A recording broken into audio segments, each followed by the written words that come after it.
We have an awesome show for you guys today. The greatest eventer of all time. Good news for the sport.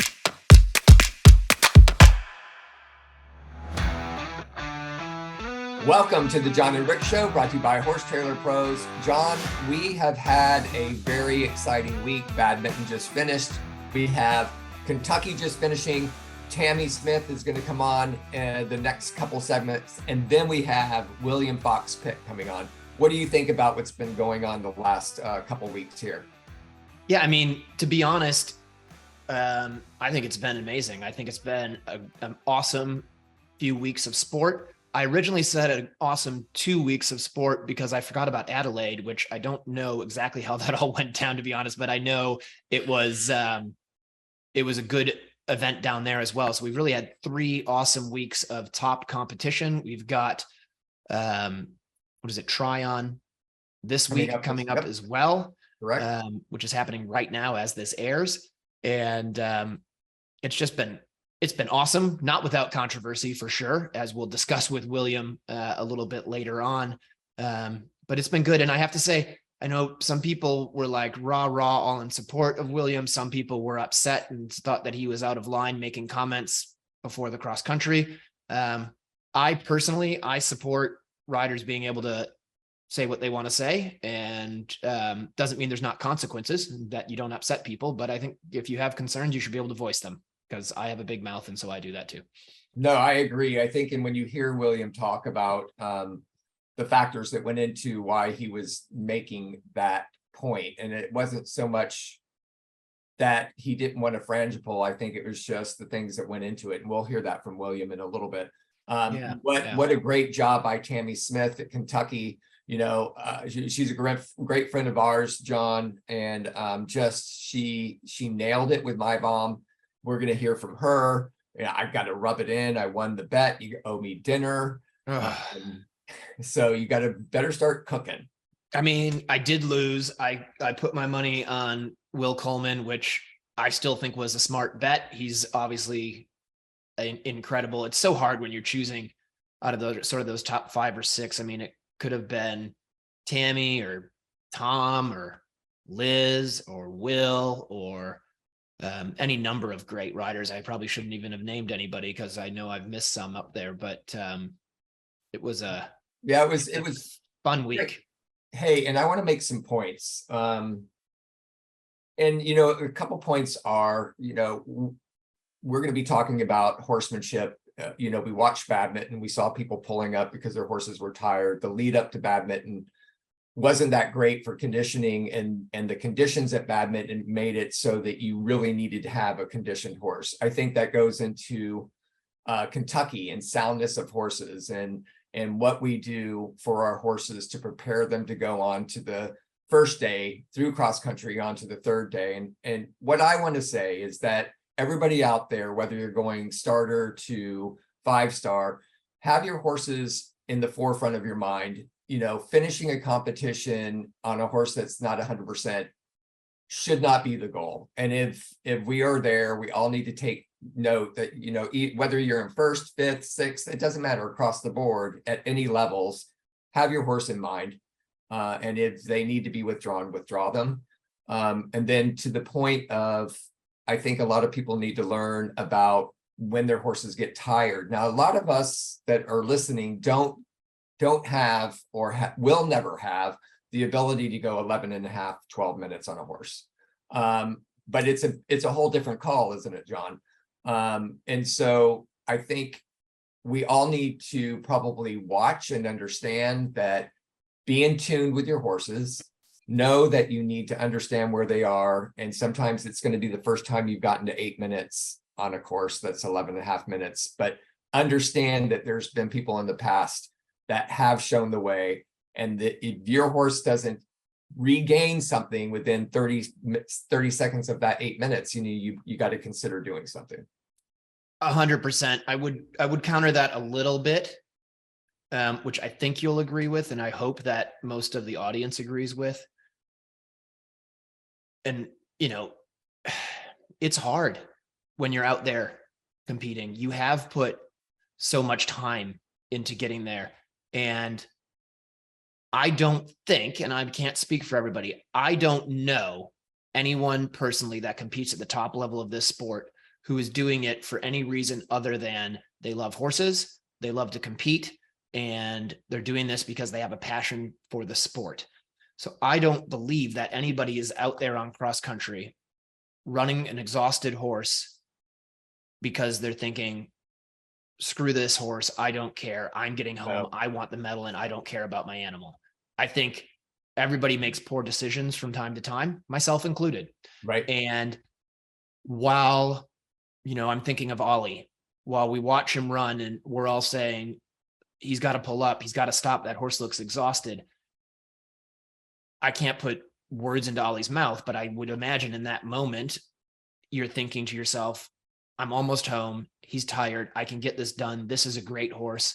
I can make it happen. I want to show the world what a great horse he is, and you're fighting for it. And that doesn't make it right. It's not an excuse. But what I'm trying to say is, while we maybe need to hold people accountable for making decisions that aren't right in the heat of the moment, I also think we need to be careful not to crucify them and make them into a villain and a terrible person and a terrible horseman for the rest of their career. And I'm not defending anybody in particular with this one, because No, I've been there. Elisa's been there. Yeah, I mean, a lot of us have. And I think we just need to hold people accountable and at the same time have a little bit of forgiveness for the human condition of being a competitive person. And that moves me into the next thing. I don't know where we are on We this got section. time. I really, and I think to your point of crucifying people, that's not what we're here for. And I sent the Chronicle an email, and I'm a little bit sick and tired of the Chronicle forum of being a place where people can be anonymous and attack people, their character, with non-truths, and not have any consequences for it. And I told the Chronicle myself, and Chronicle, listen to me. I think it's a bad thing to have. And if they're going to have a forum, they need to have a monitor, somebody monitoring it, or a moderator. But I'm sick and tired of people attacking, and specifically my daughter. I'm really tired of it. I think forums should go away. If you want to say something, say it on social media. We're going to know who you are, but don't stand behind an anonymous cloud making decisions and judgments on people that you shouldn't be making. Well, and especially when you do it, and I don't know the situation here at all, but especially when you do it anonymously to somebody publicly who cannot then defend themselves unless they go public with it. It's really unfair. And I've thought that about a lot of different online things where, if you're not brave enough to say it to somebody's face, then you shouldn't say it, right? I mean, it goes back to that whole thing. If you don't have something nice to say, don't say it. And I think if you have something that isn't nice to say, but you think is important, then you should have the gumption to stand up and say it publicly. I mean, God knows I've said a lot of things that have been controversial over the years, and I've always tried to say them publicly. And sometimes I get flack for it, and it's the way it goes.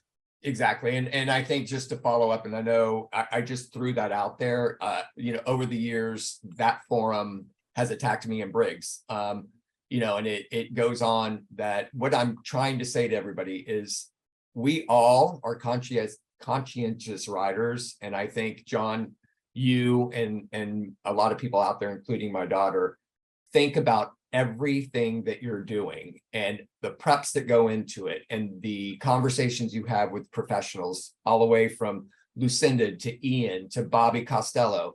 All of y'all at that level of competition, you don't do this in a shell. You have such great help from everybody from the outside, and the decisions that all of you make are made for the benefit of your horse. And so I just want people out there to know, what you might be seeing from the outside is not what's happening in real time on the inside, and to be careful to throw that stone.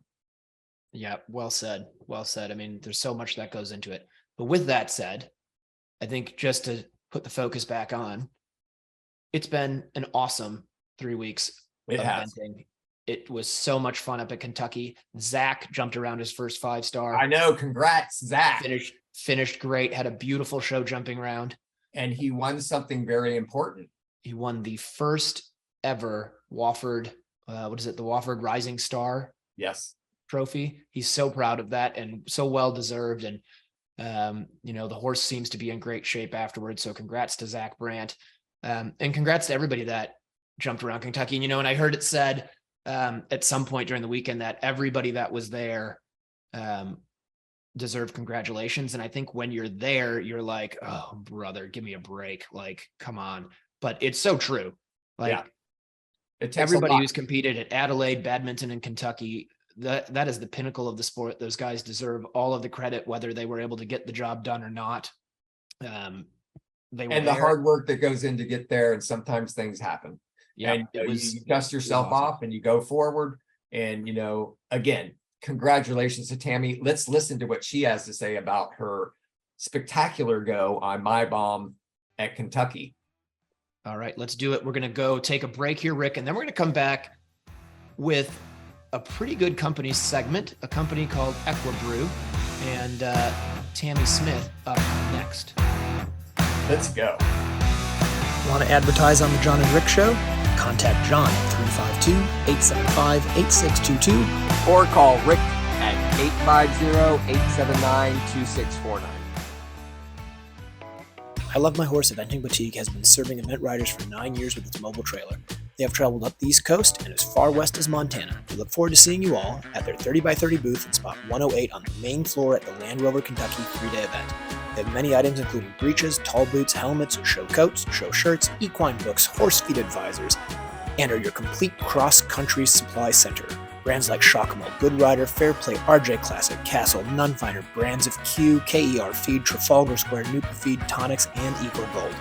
Plus, guys, don't forget this is the place to go to get your John and Rick Show shirt, to be able to get all the autographs so that you can win the grand prize of coming on the John and Rick Show. Make sure you check out I Love My Horse. It's going to be a great time.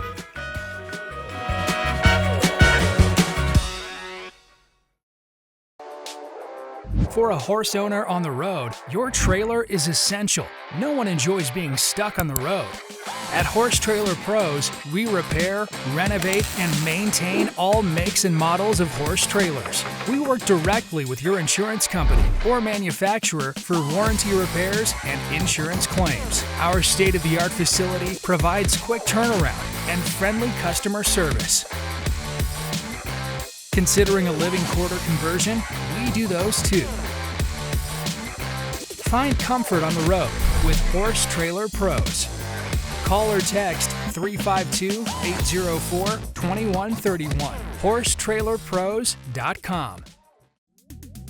Hey, it's John here. I just want to let you guys know I got back from schooling at Magnolia Sands Farm here in Ocala, Florida.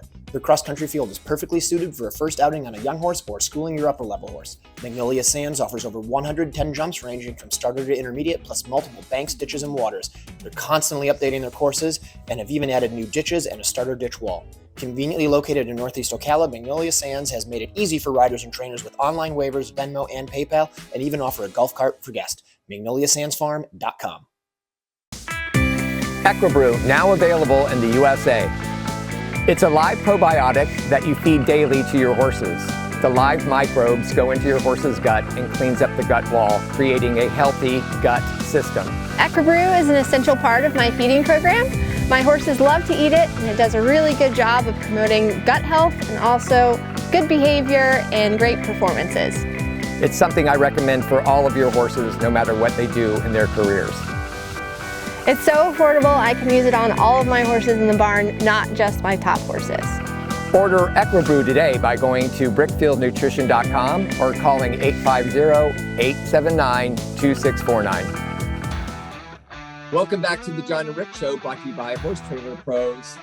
This is our Equibrew segment, and everybody out there, live probiotic presented by Equibrew is great for your horse's gut health. Get some today and start them on. It's a daily supplement for really the rest of their life if you want their gut health to be great.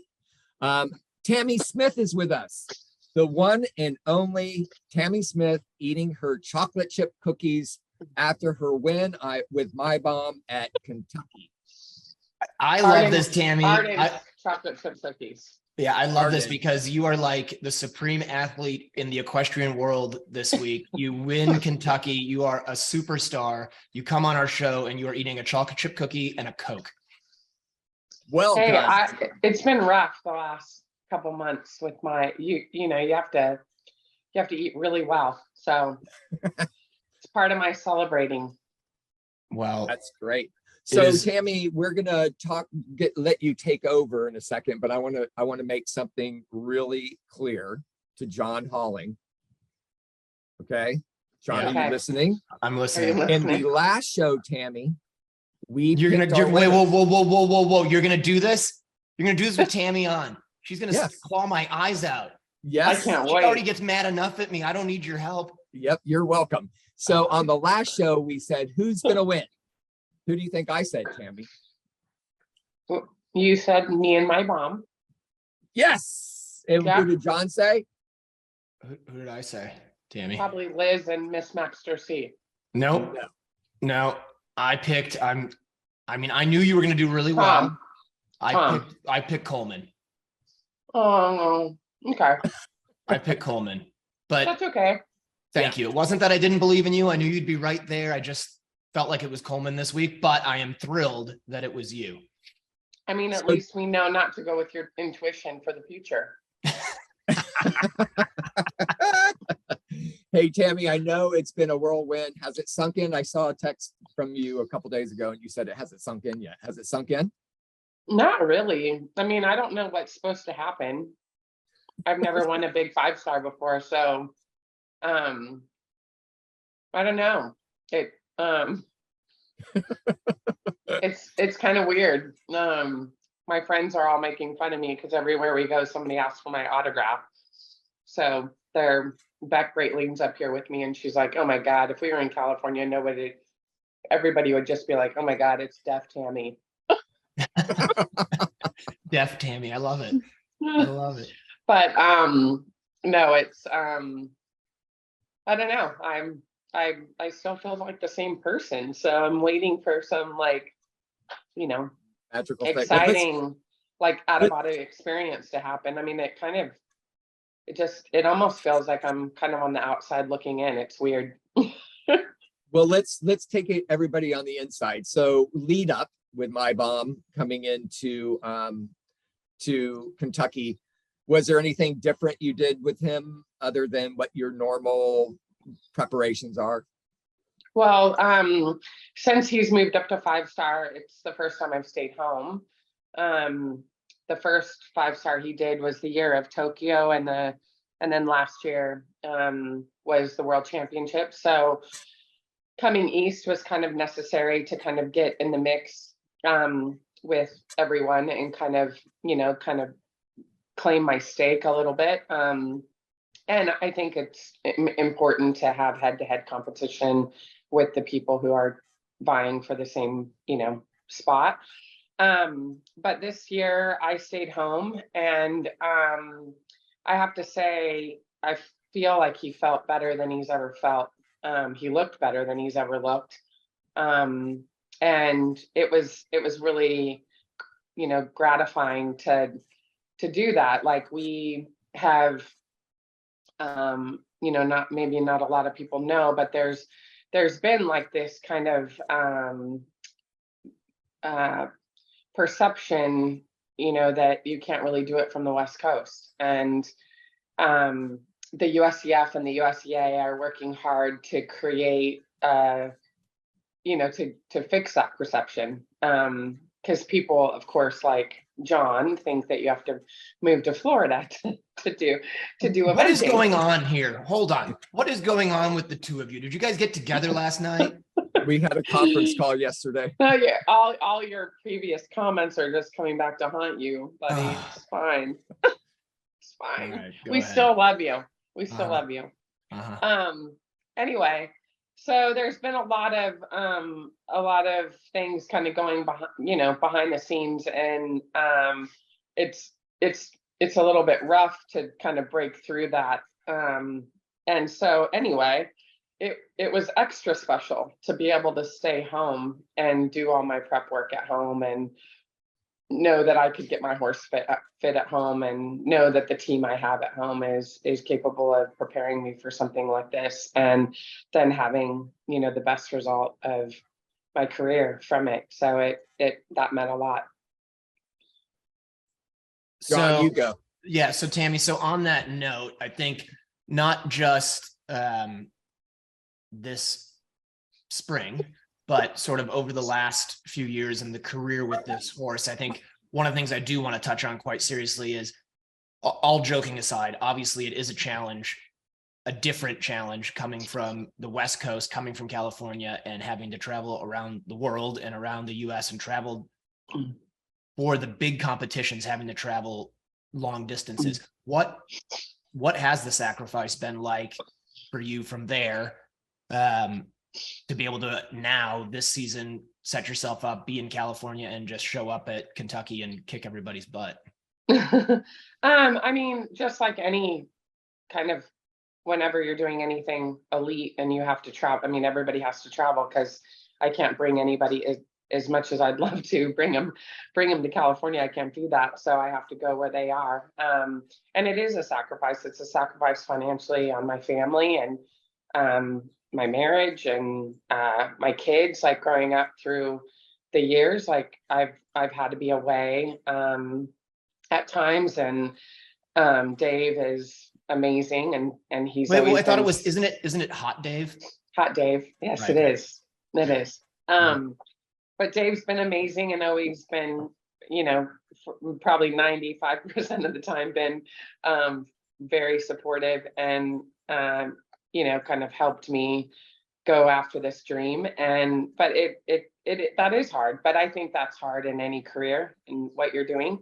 You know, travel is always going to be a sacrifice, and it's hard on you mentally and physically, and it's hard on the horses to just not have their home base. It's, you know, as you can imagine, being away from home and not, you know, I've had to learn how to navigate, you know, not being at my home base, and still training the same, and still keeping blinders on, and making sure that I'm, you know, continuing with the things that I already know, because it's very difficult to get out of your daily routine. What, you know, that's what's made you successful. So yeah, it's no doubt it's difficult, but there's nothing better than, you know, obviously going back home and then being able to stay there. You know, I felt a tremendous amount of weight on my shoulders for you know, our whole West Coast, and for myself, and for that horse, and, you know, all the people that have supported me, for the whole country, that, you know, I just made sure that I rode the best I could this week, and that he was able to deliver, because as everybody knows in this sport, that, you know, I mean, things sometimes just don't go your way. So it's really cool to and I feel like I want it to be inspiring to people to be able to do it, even though it's hard, you know, and maybe they're not from, you know, a wealthy family, or they don't have the support right away, and they're having to ride, you know, anything and everything that's that they have a chance to, because that's basically how I you know, how I did this. I don't know, I just had this like unrealistic expectation, because there wasn't really no chance that I would ever do something like this. Honestly, like, looking back on kind of how I could see my career, it's kind of surreal to, I think that's what's so cool. You know, like, I called my husband yesterday, and I was just like, this is really awesome, because it wasn't all for nothing. Yeah. Yeah, I mean, it wasn't unrealistic, Tamie, because obviously you put your head in to the tasks, and your family was there for you. And, you know, the West Coast, is a place that you can produce a 5-star winner, and you did that. And so you've placed that over there as something to be achieved. You know, it was funny because I was watching you in the last year, and when I saw the Renegade for sale, I was like, well, she's making some changes. I wonder if she's like making some changes to stay over home more than traveling, because the Renegade kind of helped out with that. I don't know if that's the reason, but that's what I'm going to say the reason was. So look, take us through your dressage test, because you had a really good one. I mean, obviously there's always points to be retained. And I think right now at badminton's going on, the winning score right now is a 22.3 by Kitty King. Take us through, you had a great score. Take us through your dressage test. Yeah, I mean, I've been working really hard this fall, trying to just kind of hone in the extra points. As everybody knows in this sport, there's always room for improvement, even though he's been pretty solid at the level. But I I spoke to Yo, my dressage trainer, and I've been trying to go pre-St. George on him for a couple years, and Yo has been like, no. Finally, he says, okay, you're ready. So we did that, and it was actually a really fun and difficult exercise to do that on an event horse. I mean, it was actually kind of comical looking at me on Lexus at this dressage show, because he looked like a little pony, you know, in comparison to all these big moving dressage horses. And so I was really pleased. He went in the ring, you know, I think my first halt wasn't completely square. But and I think my first flying change was a little tight, but for the most part, I was really pleased with all of his work. He is in a better self-carriage. You know, the judge at C actually had me as the winning horse overall. She gave me a higher percentage point than I think even Yaz. But the other judges, I don't know, they didn't, I got a 74% from them. So I was very pleased with the horse. And, you know, obviously I felt like the place in where, you know, my education as far as learning dressage, like working with Sandy Phillips and, you know, periodically, and then working with Yo on Hinneman, and one of my really good friends, Robin Fisher, was there, kind of be my eyes on the ground. I think we all a little bit scratched our heads, because when you look at Lexus's ability to have cadence more so than, you know, the other horses, that's, you know, that should take you another half point or point higher. And but it was really cute, actually. Bettina Hoy came up to me and she said, correct riding always wins. And that was after dressage. And I was like, and I said to her, I go, yeah, but he's 17 and I'm probably potentially not ever getting this shot again. And so I can't tell you that I was exactly ecstatic with my score, because I honestly felt like we were all going to end on a dressage score, or at least try really hard. And I thought the best I could do was third at that moment. And so, but as you know, in this sport, I mean, holy crap, here we are. So, but I couldn't have been happier. I think that was my mom's best test in his career, honestly. That's amazing, Tamie. Rick, we did say that we were going to make an announcement, and I think now is the time to maybe do that, because I'd love to do it while Tammie's on at the end, so we can sort of get everybody all excited about this. And then we're going to have Tamie back for the next segment as well, so we can talk about cross country and show jumping. So Tamie, I'm not sure if you're aware of this, but we did a competition at Kentucky where people could go to I Love My Horse, the tack store, which I'm sure you spent hours shopping at, and pick up a John and Rick Show t-shirt, and then go out and get all the riders to sign. And then they had to, oh yeah, Yeah. So they had to give them to us. I'm Yep. sure you signed Yep. dozens of t-shirts. Yep.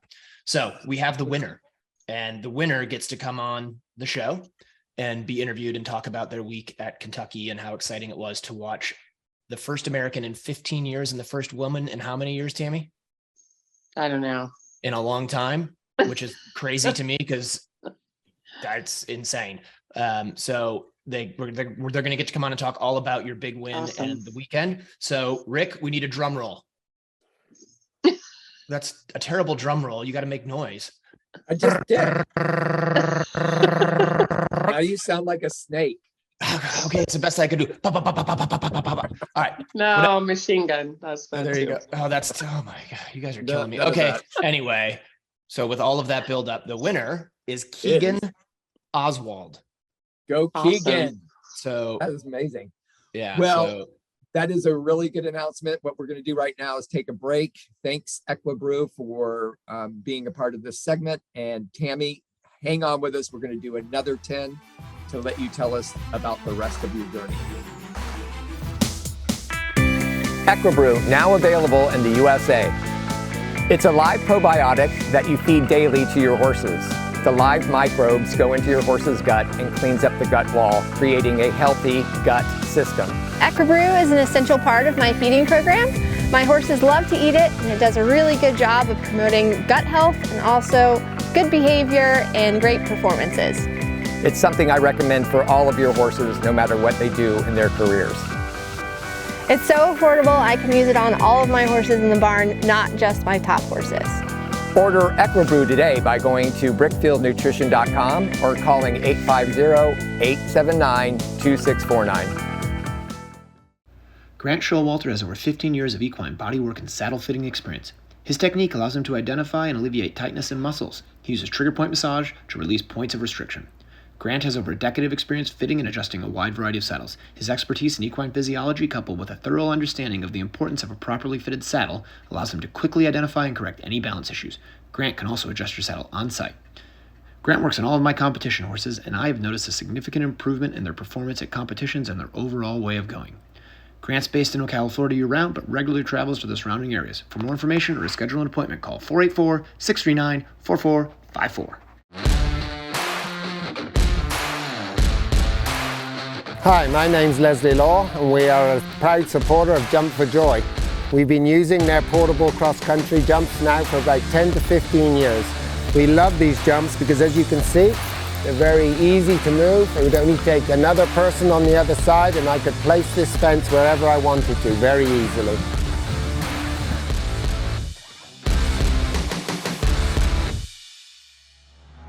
welcome back to the John and Rick Show, brought to you by Horse Trailer Pros. We are so excited that our good friend Tamra Smith has decided to stick around. She is still eating cookies and drinking Coca-Cola. Her body is a temple. And Tammy, you talked about your dressage and how proud you were of the test, but maybe not the mark. So what I think we should do now is let's go forward. It's now Saturday morning. You've walked the course. What were you thinking was going to happen on cross country day? Did you have a strategy? Were you worried about the other guys ahead of you and what they were going to do? Sort of take us through it.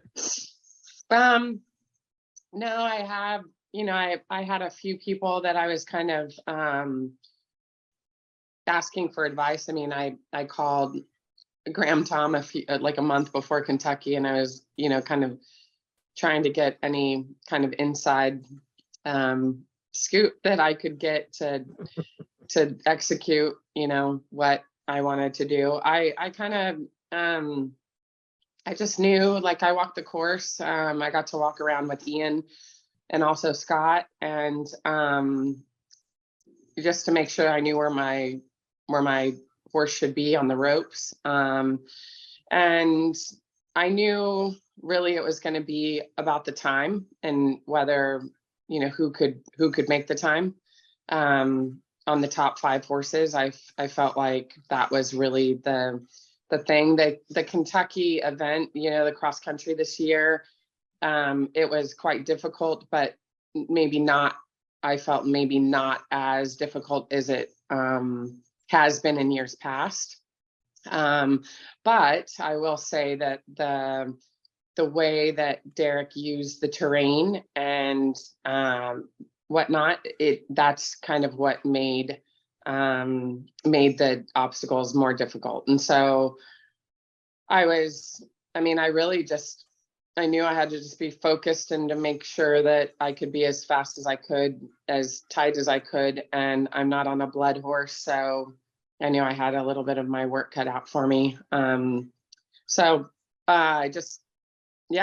think we all decided that I had to be up on the clock by minute 4. Graham's like, if you have any chance of making the time, you got to be this many seconds by then. And I said, okay. So I went out of the box, making sure I was that much ahead of the clock. And so the cross country really rode to plan, except for my last water. He got quite tired there. So I had to be a bit scrappy, and so did he. But after he jumped that last water, he kind of got a second wind and picked back up. I felt really pleased with how he read all the jumps, and I felt like he really, he knows his job, and him and I know each other. I would say that it almost felt easy, like it felt like he just knows what to do, and I just have to make sure that, I navigate it right. So it was great. Yeah, and I in watching Tamie, you look terrific, obviously, and I think to your point of a lot of people that are listening or watching don't realize how much strategy goes into, and I think you said it, where to be on the ropes. And I think, when you have a galloping lane, can you explain to our viewers and listeners what that means when you're going around and to go out there and specifically start looking at the ropes of where you can do what? Yeah, at this stage of the game in eventing, it's basically who can kind of travel the shortest distance throughout the course. And so you might stay on the inside track, more so than holding out, depending on the experience of your horse. And then how to get as straight of a line from point A to point B so that you're not using excess, ground. And that for me takes, the physical piece out of it, but also, you want to be able to, I'm sitting on a horse that's got 33% blood in him. So for me, that's even more so important. So depending on, what you're sitting on, maybe a thoroughbred, you can stay out and make up the distances in the gallops. But ultimately, I think what you're seeing at 5-star now is that there's not a lot of places, like the combinations are taking up the time. And then, this track, we had to do rollbacks back off of where we were going. So the horses were never thinking in front of them. It was galloping, jump a track, roll back, go back the other way. And I think that for the horse, they kind of go, wait a minute, we were going the other way, and right. I felt like that. I felt like the horses were a little bit like that.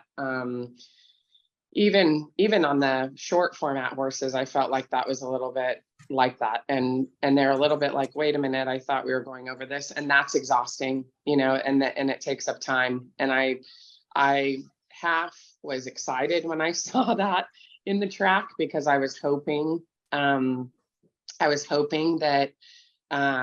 that would create time. I did feel like the time was going to be very difficult to make because of that. And so yeah, it's you have to know exactly where you're going to be, and not waver from that, so that you can be as quick as you can. So you did it. You rode your plan perfectly. You came in, was it like 2 seconds under or something? Yeah. You nailed it. And then Tom went out, had some time. Yaz, unfortunately, goes out. Unfortunately for her, fortunately for America, goes out and has a mistake early on the course. which happens, right? Because I'm sure she was going out with the same plan to press and go fast, and you make a mistake and you miss a fence. It happens. That's competing. So the thing I wanted to make sure that I got to talk about and sort of let people into a little insight was Sunday morning comes, actually Sunday afternoon comes. We're walking the 5-star. I'm out there walking around the show jumping with Zach, and I see you. And I don't know, somebody was ahead of me walking and you gave them a hug. And then I walked up and saw you and I gave you a hug in the show jump ring as you were walking. And the thing that struck me in that moment was you were calm. I don't know if you felt calm, but you were exuding calm. And although as we relayed earlier, I had you in the top 3 in the going into the week, I wasn't sure. Rick was, but when I saw you in that moment in the show jumping ring, I obviously didn't say anything, but I was like, she's winning. Like, Tammie's got it. No, I didn't have any question, because you were not exuding stress or nervousness or even excitement. You just looked calm. And I'm sort of curious what you were feeling in that moment versus what you were exuding, because that's what goes into the horse, right? The horse feels this from you. Yeah. I don't know. I feel like I just, I've learned how to, just be in a place where I know the job that I have to do, and I have to keep it in a category in which, it's not like any other horse show. And I will say there was a moment when I was walking the show jump course that it kind of, for 1 second, I let it go in, like, you're winning right now, and I kind of went, crap, like, you better not screw this up, girl, for about 5 minutes. I thought that, and then I kind of smacked myself in the head and went and studied my course. And all I could think of was the David O'Connor moment, at the Olympic Games, when he almost turned the wrong way. And so I was just really making sure that I knew where I was, and I really studied that course inside and out. And then I went up to the VIP tent and saw Heather, and I said, I need to get the hell out of here and go focus. So she said, yep, let's go. So, but yeah, I was calm, and I have just a routine to try to make sure that I stay in that headspace, because ultimately I feel like the way you deal with things mentally are how that's what makes and breaks success. So I think just over the years, I've learned how to get in that place. I would call it the zone, and get this feeling of knowing my comfort level and where I'm supposed to be in that very calm state. And there are times that I'm not always in that, and I know exactly what to do to get myself back in it. So, I mean, that's taken a lot of years to learn how to do. Well, Tammie, you've done a great job at it, because I was obviously watching show jump from the VIP tents and also watching it on television. And I was like, you were coming around to the last in and out combination to the last 3. And I was like, oh my gosh, she's got 3 left. And I don't think I've ever heard that stadium roar as much as it roared when you jumped the last jump and you just threw the reins to my bomb. It was amazing. What was that? You went through it, you done it. What did your heart say? I knew as I was jumping the second to last that I was good. I don't know why, but I was approaching the second to last and I jumped it, and I was trying not to smile as I was coming up to the last jump, because I didn't want to screw something up, but I just wanted that for that horse so bad, because I feel like he's been such a incredible horse, and I think everybody's been, kind of like, he's a good horse, but maybe not one of the best. I think that there's this, because he's not all thoroughbred and he's kind of this fancy pretty delicate looking thing. I think people just keep scratching their heads as they watch him, you know, go around his first 5-star and then go around badminton and then go around the world championships and then to win this. I feel like it's undeniable for him now. And I just wanted him to have that in his career. And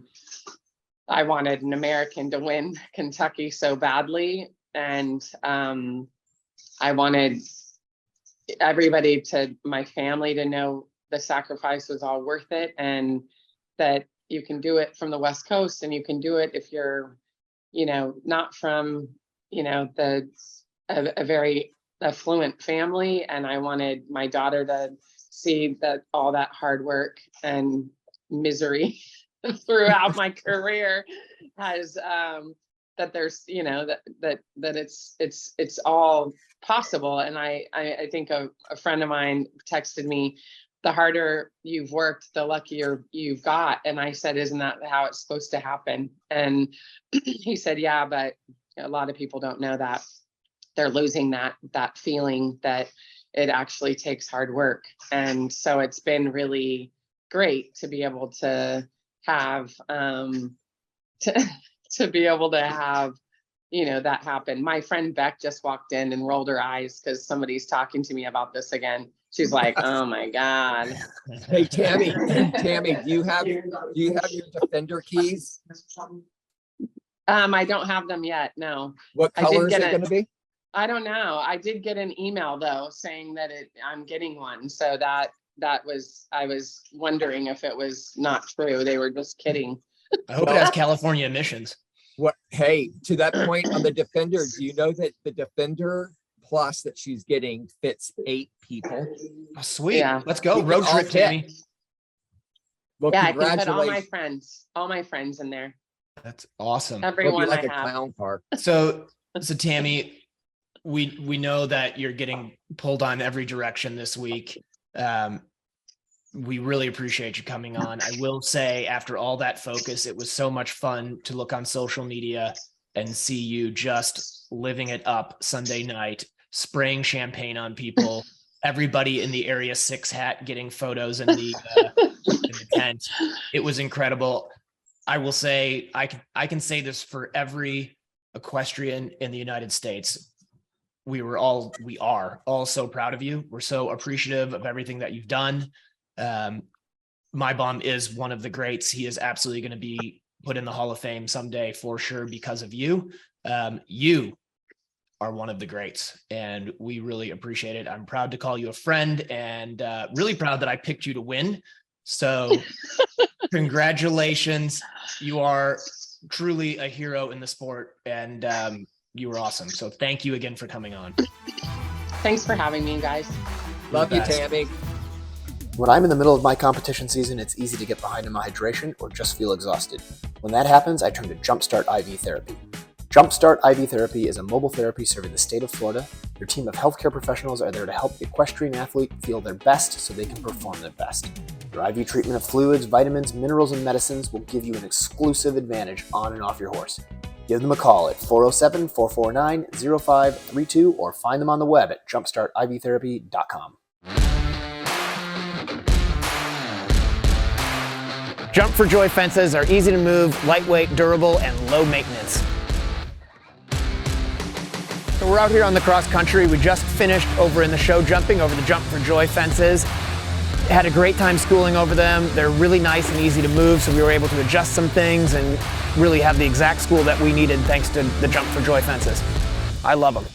Order yours at jumpforjoyusa.com. Hey, it's John here. I just want to let you guys know I got back from schooling at Magnolia Sands Farm here in Ocala, Florida. Their cross-country field is perfectly suited for a first outing on a young horse or schooling your upper-level horse. Magnolia Sands offers over 110 jumps ranging from starter to intermediate, plus multiple banks, ditches, and waters. They're constantly updating their courses and have even added new ditches and a starter ditch wall. Conveniently located in Northeast Ocala, Magnolia Sands has made it easy for riders and trainers with online waivers, Venmo, and PayPal, and even offer a golf cart for guests. MagnoliaSandsFarm.com. Welcome back to the John and Rick Show, brought to you by Horse Trailer Pros, and we are really fortunate that we are now joined by the legend, William Fox-Pitt. William, I know you're super busy and we truly appreciate you taking the time to come on. You're very welcome. It's great to be asked on, and good thing to be part of. So thank you very much. Yeah, absolutely. So first of all, congratulations on badminton. You had obviously a great performance on a lovely horse. I know the cross country day was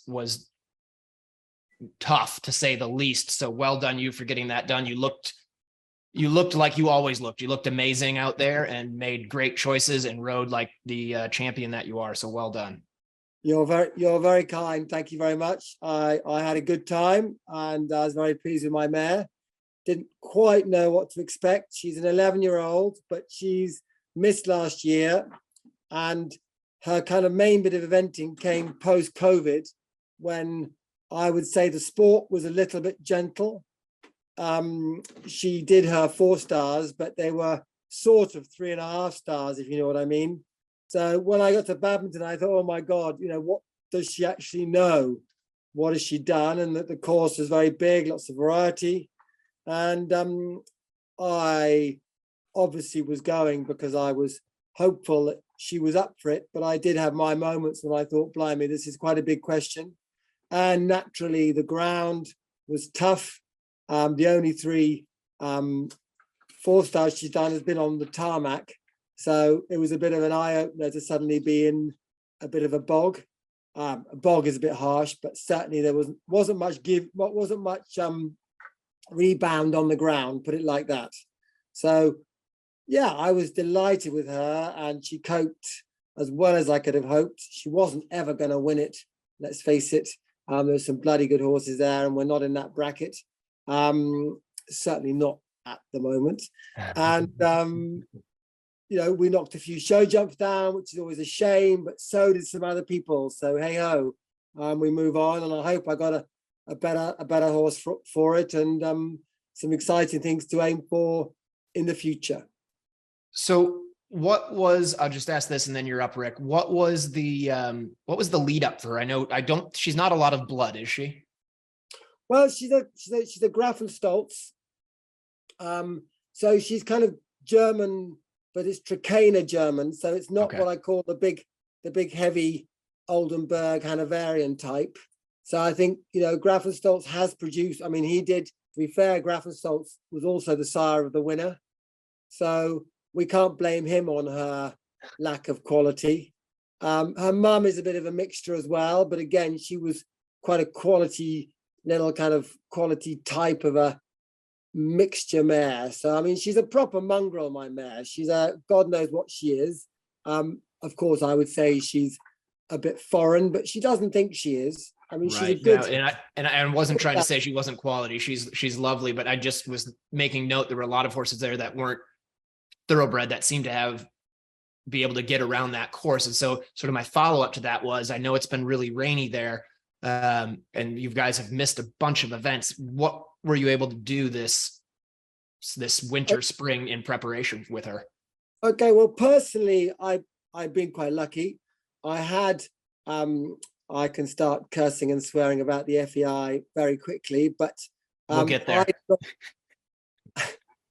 I'd lost my qualification because she hadn't done an event since Buccolo 4-star 2021. So the FEI decided to bring in that 13-month rule where you have to have done your 4-star within 13 months. So actually, when she came out this year, she wasn't even qualified to go around a 4 short, even though she'd done 3-4 longs. With the new changes, she was not able to do a 4 short. So I was struggling to imagine how she was even going to get qualified, because we in our country didn't have this year a 3 short to qualify for a 4 short in time to be entered for badminton. Because when you enter for badminton, of course, you have to be qualified. Kentucky are very kind and say, well, when you get qualified, we'll give you a real entry, but we'll have you in our system just in case you get qualified. That's not badminton. So I was very lucky that FEI gave me exemption to not do a 3-star. because I'd done a regular OI. So she'd done an intermediate as a run, and they said that counted. So she had her OI run. So she then could go to the 4-star. Luckily, I ran her in the bog at Thoresby, where most people, as you know, maybe know, didn't run. But I thought she's got to go, because if she doesn't go here, she can't go to Badminton, and then who knows? So I thought, right, well, let's find out. And I'm jolly glad I ran her in Thoresby, because that was basically Badminton. The ground there was a good prep for Badminton. So from Thoresby, she got her qualification, she got her entry, and then she went to do another 4-star at Burnham Market, because I thought, having had time off last year, she needed 3 runs before Badminton. So I was blinking lucky to get those 3 runs in, because most people were lucky to get 1 run in. And she got to Badminton really as prepared as I could have wanted. So I've got no excuse. Yeah. Well, so go ahead, Rick. Hey, and William, and obviously, to your point, I mean, the footing was, I would call almost like, from my view, suction cup. So it was sucking the energy out of your horses as you were going around. There's been a lot of conversations, to your point, of the lead up not being perfect for everybody. Your mare looked really well going around. I know at 8 minutes, we see a lot of horses start to get tired, and then you kind of feel them get their breath back and keep going. And some didn't do that. So the conversation is, what do you feel at 8 minutes that makes you determine yourself that you're prepared and ready to keep going with the mare? It was her first 5-star. She did keep getting better as you're going. So to those that did make good decisions and pulled up, you know, what are you feeling as a 5-star rider at 8 minutes that makes you determine you're good, you're good to go? Yeah, that's a very good question. I think that whole 8-minute thing is a factor, and it particularly comes into play at 4 and 5-star. And we as riders are very aware of that slight fatigue. And I was very conscious, of course, that Badminton had decided, for their own reasons, that they should put the lake at the 8-minute marker, which was quite an interesting fence to place at that time in front of all that public, where, as you know, we could see Oliver Townend's carry on. So it became very obvious that the riders had to make that right choice. I'm lucky, aren't I? I've been around for a long time. I've done a lot of events, and I'd like to think I really know what I want to feel at what stage of the course. I'm very aware of that. I've never been a very fast rider anyway, so I've ridden all sorts of horses in various rhythms, and I am very conscious of that feeling. And I was nervous on Sunday morning. I was thinking, God, you know, when you're watching those first few horses go, and I thought, God, I hope I do pick up on it today, because you know, I'm been around. I don't need to go around Badminton again. So of course I probably would have pulled up a bit quicker than most, but I always think, if in doubt, you're out. And that's a good motto to have in the sport as a whole. The second you feel something that you don't like, in my opinion, you stop. There's always another day. And I think some riders lose sight of that, very unfortunately, but generally the older riders don't, because they know that, you know, if you push it, you pay for it. And I think that bracket around the lake really gave you an idea of what you had. I felt my mare, actually, I probably didn't go quite fast enough. She finished with plenty of running, more running maybe than most, but I decided she wasn't going to win anyway. I wanted the experience, I wanted the round, and I wanted not to be climbing over those last fences, because that does not feel good. So around the lake, I really felt she jumped the corner in the lake. The corner in the lake was massive, and you could really see how horses were jumping that as to whether they were going to get home or not. That, to me, was quite a test. Jump in water is tiring anyway, followed by the terrain, was quite revealing. So I was using that. I was very much planning in my mind of getting to the lake, hopefully jumping the lake, and then seeing very quickly how much acceleration I had away from that lake. And on that tough bit of the course where you go all the way up to Huntsman's Close on rising ground, in very tacky ground, that's when you know what you've got. And I was one of the lucky ones. We know in our sport there are now very few thoroughbreds. There are very few horses that have ever got tired, because our sport is so short and running on flat, fast ground. There are many horses that have, at that level, have never got tired. So they haven't had to get through that feeling of, oh my God, I'm tired. But if I carry on a bit, I then pick up. I think, there are some horses that really do come on through that barrier very well. And there are some horses that hit that wall, and we've got to know it. And I think that's where at badminton, we really saw the difference in the riders and the horses, so which ones cope. And there are some horses that didn't get around badminton that are blinking good horses and will win other stuff. But badminton was not their show. That's incredible insight. William, we're going to take a break, and then we want to come back, and we want to make you stick around if you're willing. So we're just going to check in with our sponsors, and we will be right back. For a horse owner on the road, your trailer is essential. No one enjoys being stuck on the road. At Horse Trailer Pros, we repair, renovate, and maintain all makes and models of horse trailers. We work directly with your insurance company or manufacturer for warranty repairs and insurance claims. Our state-of-the-art facility provides quick turnaround and friendly customer service. Considering a living quarter conversion? We do those too. Find comfort on the road with Horse Trailer Pros. Call or text 352-804-2131. HorseTrailerPros.com. Grant Showalter has over 15 years of equine bodywork and saddle fitting experience. His technique allows him to identify and alleviate tightness in muscles. He uses trigger point massage to release points of restriction. Grant has over a decade of experience fitting and adjusting a wide variety of saddles. His expertise in equine physiology, coupled with a thorough understanding of the importance of a properly fitted saddle, allows him to quickly identify and correct any balance issues. Grant can also adjust your saddle on site. Grant works on all of my competition horses, and I have noticed a significant improvement in their performance at competitions and their overall way of going. Grant's based in Ocala, Florida year-round, but regularly travels to the surrounding areas. For more information or to schedule an appointment, call 484-639-4454. I Love My Horse Eventing Boutique has been serving event riders for 9 years with its mobile trailer. They have traveled up the East Coast and as far west as Montana. We look forward to seeing you all at their 30x30 booth in spot 108 on the main floor at the Rover, Kentucky 3-day event. They have many items including breeches, tall boots, helmets, show coats, show shirts, equine books, horse feed advisors, and are your complete cross-country supply center. Brands like Shakamo, Good Rider, Fairplay, RJ Classic, Castle, Nunfinder, brands of Q, KER Feed, Trafalgar Square, NupaFeed, Tonics, and Eco Gold. Plus, guys, don't forget this is the place to go to get your John and Rick Show shirt, to be able to get all the autographs so that you can win the grand prize of coming on the John and Rick Show. Make sure you check out I Love My Horse. It's going to be a great time.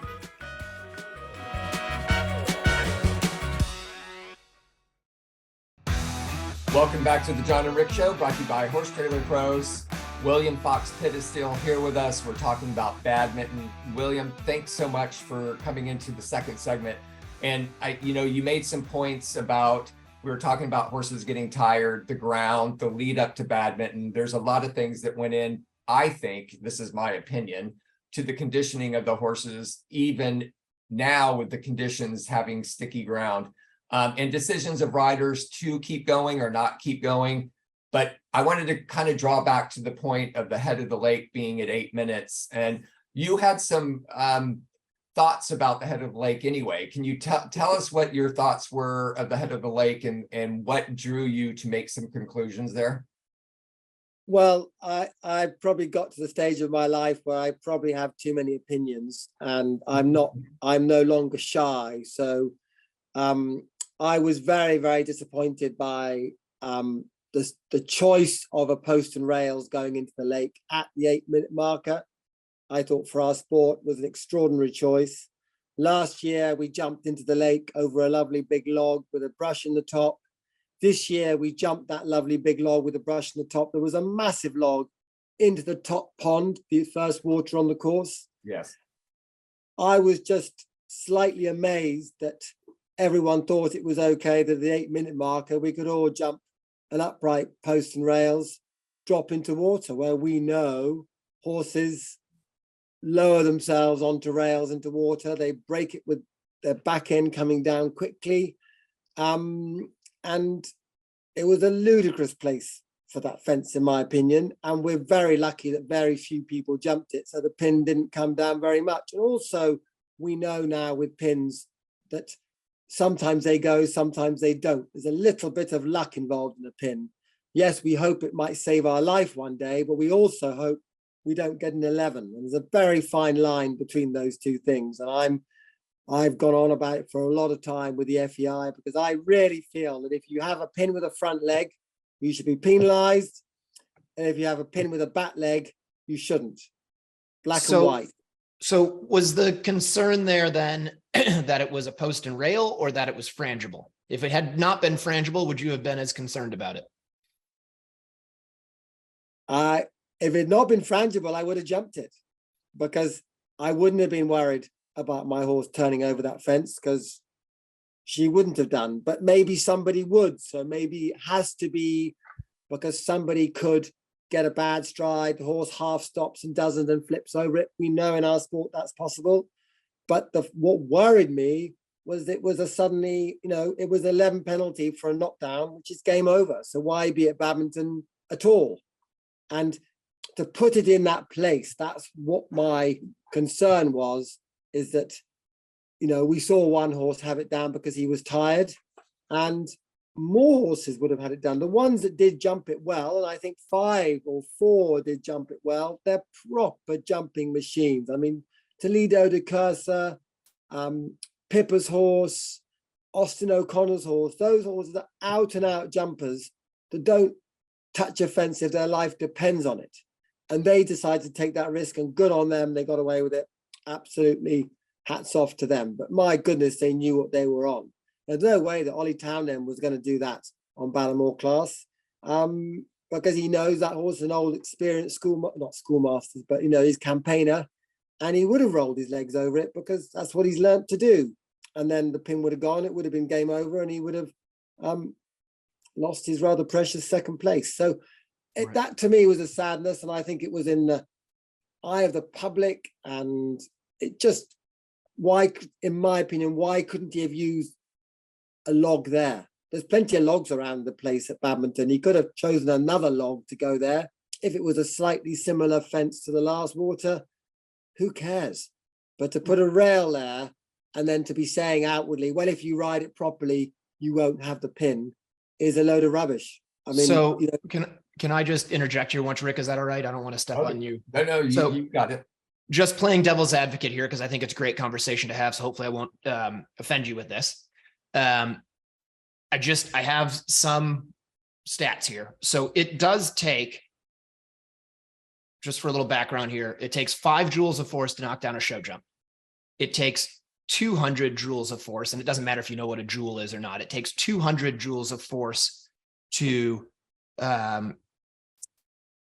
sorry, let me get this right, 250 joules of force to activate that clip on that jump. So it takes 500 more pounds of force to knock down that cross-country jump than a show jump.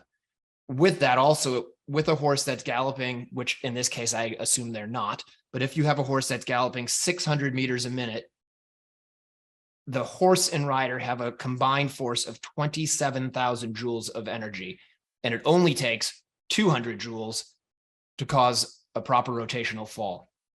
So I guess my thought on all of this is, I understand the idea of we don't want a post and rail at the 8-minute mark jumping into the head of the lake.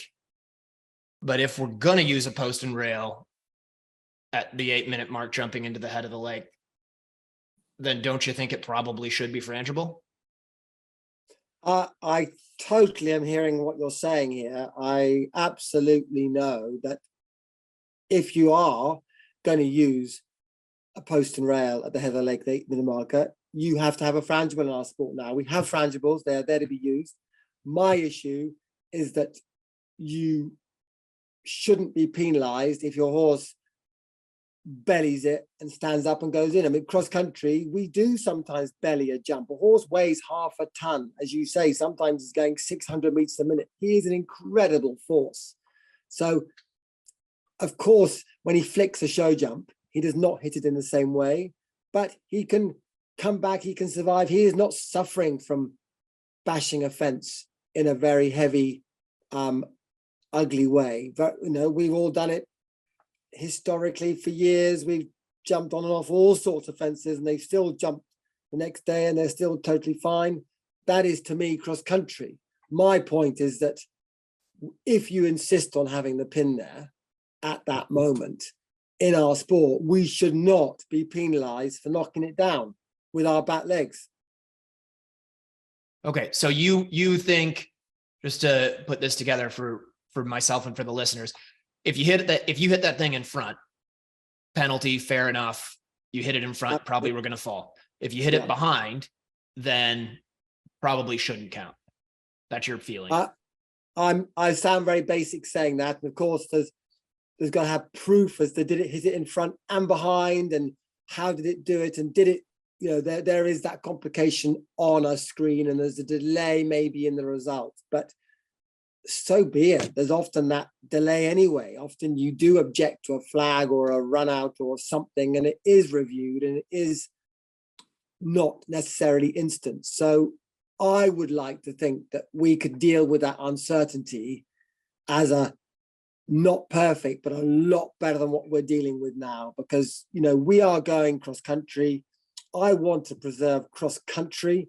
I do not want to see this sport become arena eventing over show jump poles, which is a possibility, I'm afraid. In this day and age, it's very, very close to ending up like show jumps over a bank and a water.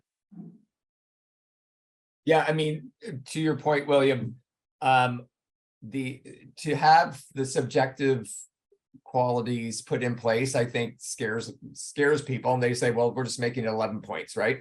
I agree with you that maybe subjective points come into view, and it's always hard. Then you open up this can of worms, right? It's like there's so many things. If you collapse a table, you collapse a table, right? I mean, the table goes down. That means there was a lot of force put on the table.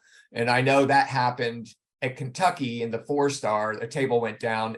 They tried to get an appeal against it, but it went down. There's no appeal to that, right? So how do we instigate? And I think Lucinda Green's another great advocate for trying to figure out how to preserve the 5-star and cross country as a whole. We all know that. So I think we just need to put our heads together to keep the safety, keep the sport, and look at what you're talking about of how we make that work so that we can't have the frangible. If it's not going to cause the fall, then we need to not get the 11 and you go on.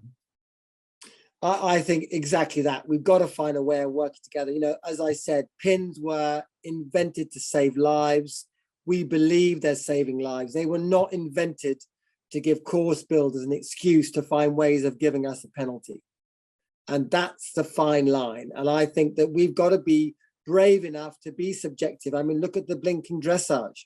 That's all about someone's opinion. So there are people out there, and they might be right, they might be wrong, and they might make a decision that one day is in your favor, one day is not. That is our sport.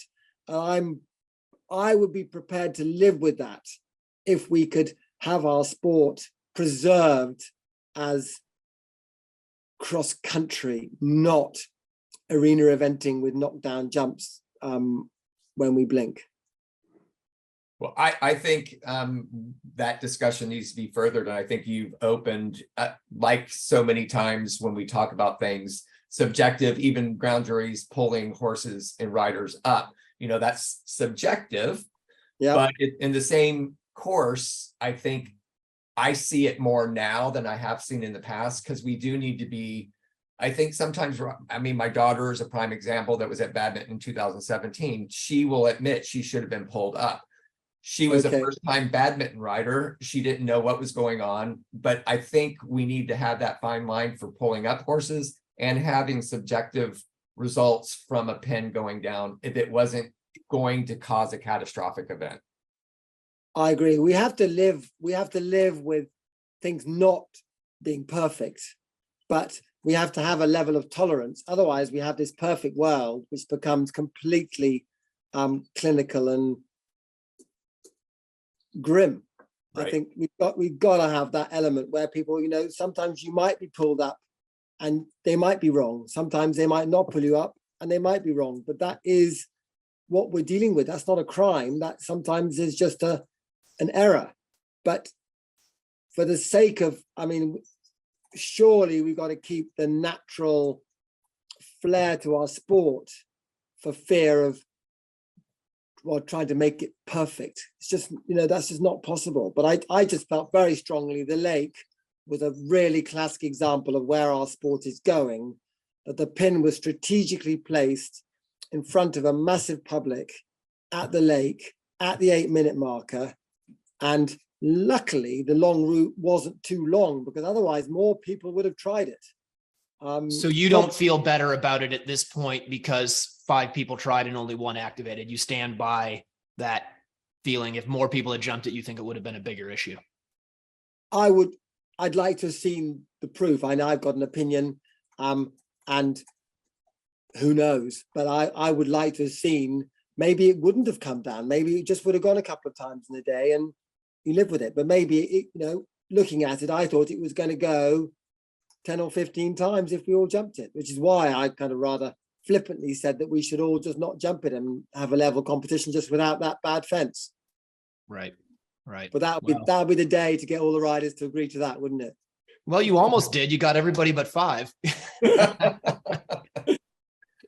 Listen, William, we really appreciate you taking the time. I know you've got to fly because you've got a bunch of stuff going on and you're a busy man. Good luck tomorrow at your event, by the way.